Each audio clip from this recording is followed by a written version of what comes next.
Dans cette église de Cleveland, le sermon du dimanche ne concerne pas que le divin. Ici, on parle aussi politique. Chaque vote compte. Vous êtes responsable et vous devez glisser votre bulletin dans l'urne.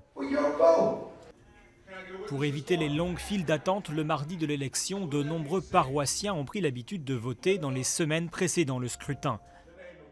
La pratique a pour résultat d'augmenter la participation chez les personnes âgées, par exemple. La dernière fois, j'ai voté un dimanche. Comme ça, je n'ai pas eu à m'inquiéter et je n'ai pas eu besoin de venir tôt le matin. Mais dans l'Ohio et dans d'autres États tenus par les républicains, de nouvelles règles ont été établies pour limiter, voire interdire ce vote par anticipation. Pour Angela, pas de doute, il s'agit de faire perdre Barack Obama. Ils savent que l'Ohio est un État clé qui peut faire basculer l'élection. Ils veulent empêcher les démocrates de voter en masse comme il y a 4 ans.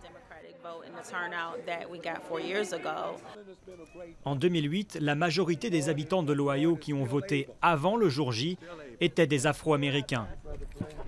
Ce pasteur a lui-même organisé des navettes pour aller chercher les électeurs chez eux. Il accuse les autorités de vouloir cette année limiter le vote des Noirs. C'est clair, c'est tout simplement du racisme. Quand on regarde en détail, on voit que là où ils essaient de limiter le vote par anticipation, c'est généralement dans des États où les Afro-Américains ont voté massivement.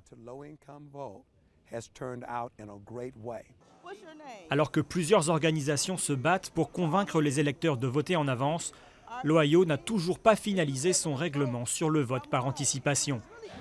Les autorités républicaines de l'État voudraient fermer les bureaux de vote le dernier week-end avant l'élection, une fermeture nécessaire selon eux pour de derniers préparatifs avant le scrutin du 6 novembre.